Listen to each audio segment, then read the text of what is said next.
بس تم اپنے مال کے ذریعے لوگوں کو خوش نہیں کر سکتے، لہٰذا خندہ پیشانی اور حسن خلق کے ذریعے لوگوں کو خوش رکھا کرو۔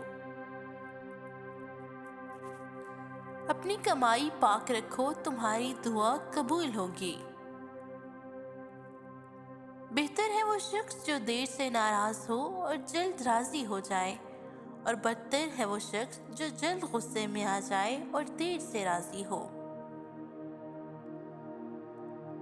دو بھیڑیے جو ریوڑ میں چھوڑ دیے جائیں اس قدر فساد برپا نہیں کرتے جس قدر انسان کی دولت اور مرتبے کے حرص اس کی دنیا میں فساد ڈالتی ہے۔ جو شخص اپنے ظالم کو بد دعا دیتا ہے وہ اپنا بدلہ لے لیتا ہے۔ جس نے جنگل میں سکونت اختیار کی وہ علم و عقل سے خالی رہا، جو شکار کے پیچھے لگا رہا وہ غافل ہوا، جو امراء کے دروازے پر آیا وہ فتنے میں پڑا، جس قدر ان کے نزدیک ہوا اتنا ہی خدا سے دور ہوا۔ سچی اور میٹھی بات بھی ایک صدقہ ہے۔ دنیا بیماریوں کی جگہ ہے اور لوگ اس میں بیماریوں کی طرح ہیں۔ جب تو کسی عالم کو دیکھے کہ وہ اپنے دینی امور میں آسانیاں پیدا کرنے میں مشغول ہے تو جان لے کہ اس سے کچھ بھی نہیں ہو سکے گا۔ جب اللہ تعالیٰ کسی بندے سے بھلائی کرنا چاہتا ہے تو اس کو اپنے نفس کے عیوب دکھا دیتا ہے۔ تم میں سے کوئی شخص بھی صرف اپنے عمل سے نجات نہیں پائے گا۔ نفس و شہوت اپنے آدم کی سرزشت میں رکھ دی گئی ہے۔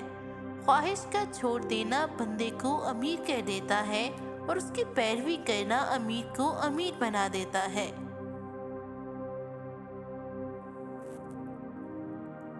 اگر تم اللہ کو پہچان لیتے جیسا کہ اس کے پہچاننے کا حق ہے تو سمندروں پر پاؤں پاؤں چلتے اور تمہاری دعا سے پہاڑ اپنی جگہ سے ہل جاتے۔ ایک دوست کی محبت کا حق ہمیشہ دوست کے حق میں دعائے خیر کہنا ہے۔ شیطان اکیلے آدمی کے ساتھ ہوتا ہے، وہ دو آدمیوں سے دور ہو جاتا ہے۔ نیک لوگوں کی صحبت نیکی کرنے سے بہتر اور برے لوگوں کی صحبت بدی کرنے سے بدتر ہے۔ جھوٹ بھی دراصل منافقت ہی کا حصہ ہے۔ شرافت نسب بھی ایک نعمت ہے، کسی فاسق کی برائی کرنا غیبت نہیں ہے۔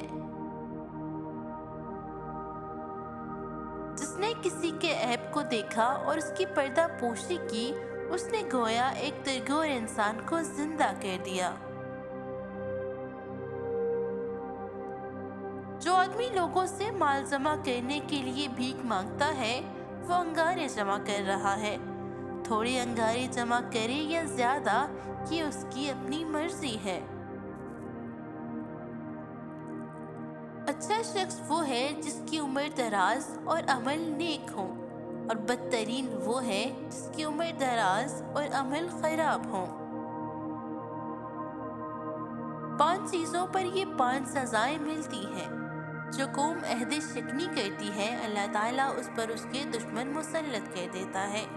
جو قوم احکام الہی کے خلاف فیصلہ کرتی ہے اللہ تعالیٰ ان کو تنگ دست کر دیتا ہے۔ جس قوم میں بدکاری عام ہو جاتی ہے اس میں طاعون پھیل جاتی ہے۔ جو قوم ناپ تول میں کمی کرتی ہے وہاں زرعی پیداوار میں برکت نہیں رہتی اور قحط سالی پھیل جاتی ہے۔ اور جو قوم زکوٰۃ نہیں دیتی اللہ تعالیٰ ان پر رحمت کی بارش نازل نہیں کرتا۔ جو شخص نرمی کی صفت سے محروم کر دیا گیا وہ سارے خیر سے محروم کیا گیا۔